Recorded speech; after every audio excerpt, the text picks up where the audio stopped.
Hello, this is Photography Gamer. Welcome back to the channel. Today I'm reviewing Kingdom Under Fire: The Crusaders for Microsoft Windows via Steam. The game was originally released in 2004 for the Xbox. Kingdom Under Fire: The Crusaders is a tactical war game developed by Fantagram.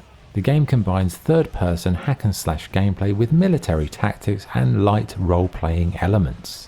So what is the game like to play? Well, the game strikes an interesting balance between all-out action and a considered military tactical approach. Firstly, let's look at the physical combat.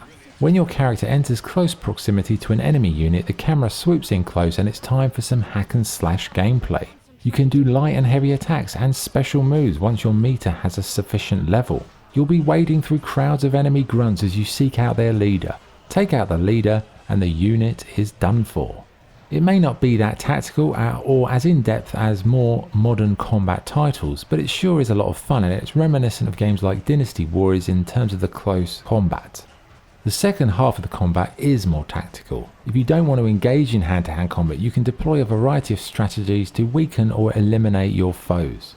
In fact, I'd say the tactics are essential if you're looking to succeed on the harder missions. You can use the forest as cover, deploy archers on top of a ridge to rain down arrows, use the rising sun in your enemy's eyes, and several other cool environmental tactical features. Each unit can be controlled individually and given specific orders, whether it's positional or combat based. Units can acquire special skills too, like the ability to use flame arrows, sappers who can disarm traps, and many other options. It makes each battle slightly different, with your own military choices being incredibly important if you want to avoid casualties. In between missions, there are some light role-playing things to do.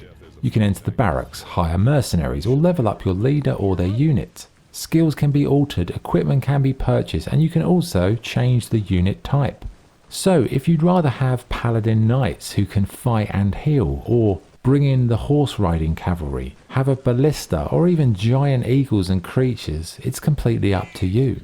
And these decisions will have a tangible effect on how missions unfold. Finally, there are 4 different campaigns to play through, which unlock as you progress. You can play as Gerald, Kendall, Lucretia, and Renier, with each one showing a different side of the conflict. Graphically, the game does show its age in some regard, in particular to the characters, details, the animation and stuff like that. But to be honest, it's still a fairly pleasant game to look at for the most part. You know, there's a few little technical issues, but nothing that's really going to affect the gameplay.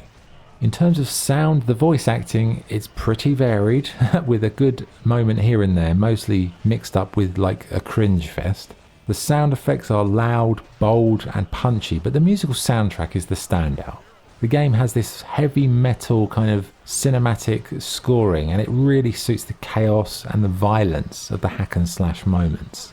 Okay, what's good and what's bad? What's good? The hack and slash gameplay is satisfying, tactics play a huge part in the missions, and it adds a real great deal of variety stage to stage. The music is excellent, the game features lots of depth with varied unit types, good progression, and multiple campaigns.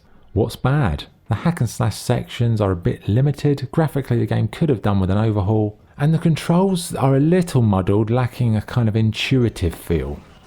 So what's the verdict? Kingdom Under Fire: The Crusaders is both entertaining and intriguing, with a nice balance between action and tactics. The campaigns get progressively more challenging, and your tactical nous will be tested as you enter the latter stages.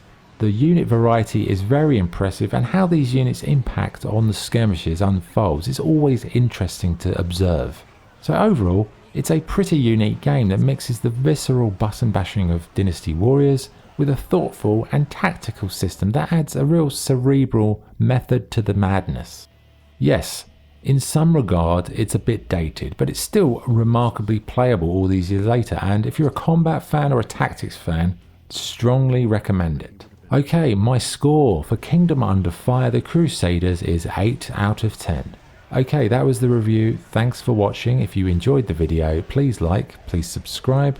This is Photography Gamer, signing off. Thank you.